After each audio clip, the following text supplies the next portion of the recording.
Hello students, this is अमृत खनाल और आज मैं आपको एमबीबीएस इन बांग्लादेश के रिगार्डिंग कुछ ऐसी चीज़ें बताऊंगा शायद ये आपको पता ना हो। सबसे पहले क्राइटेरिया की बात करते हैं। एमबीबीएस इन बांग्लादेश पढ़ने के लिए आपको 1 ईयर तक का ही गैप मैंडेटरी रहता है। इसका मतलब ये है कि अगर आपकी +2 25 की है या 26 की है तभी आप बांग्लादेश में जा सकते हैं। एमबीबीएस 24 की है तो आप बांग्लादेश में नहीं जा सकते। ये हो गई क्राइटेरिया की बात।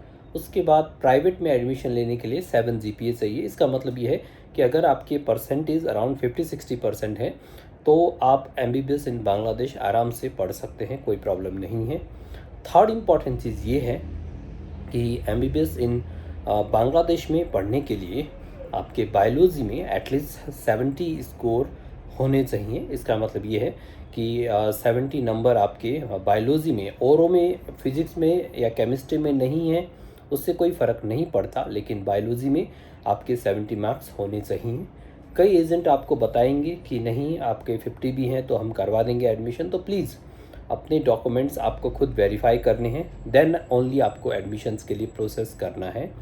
और सबसे फोर्थ इम्पॉर्टेंट चीज़ ये है कि बांग्लादेश सेफ़ है नहीं है, इस चीज़ को भी आपको समझना है कि देखिए बांग्लादेश पढ़ने के मामले में इतना बड़ा आंदोलन भी हुआ था बांग्लादेश में, आपको पता है, और बहुत सारी न्यूज़ भी आई थी, लेकिन स्टूडेंट्स को अभी तक, किसी भी स्टूडेंट्स को कोई भी प्रॉब्लम अभी तक नहीं आई और अभी भी हज़ारों विद्यार्थी बांग्लादेश में पढ़ रहे हैं। अब आपको लगता होगा कि सर तो एजेंट हैं तो पक्की बात है कि सर तो पॉजिटिव साइड ही बताएंगे, नेगेटिव साइड नहीं बताएंगे, तो ऐसा नहीं है।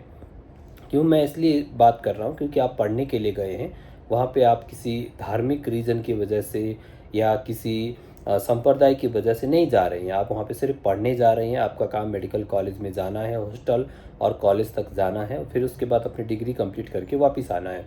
और वहाँ पे इंडियन एम्बेसी है, सब कुछ है। आप सिटीज़ में जाएंगे और पीपल लेवल में आपको कोई भी डिस्क्रिमिनेशन नहीं मिलेगा। मैं इतना रहता हूँ, मेरे स्टूडेंट्स इतने रहते हैं, अगर इतना डिस्क्रिमिनेशंस मिलता तो आपको पता चल जाता। वो तो कुछ मीडियाज़ की वजह से स्टूडेंट्स हल थोड़ी बहुत नेगेटिविटी फैला दी गई है, जिसकी वजह से ये ऐसा लगता है, अदरवाइज़ ऐसा कुछ भी नहीं है। आप निश्चिंत होकर एमबीबीएस इन बांग्लादेश कीजिए।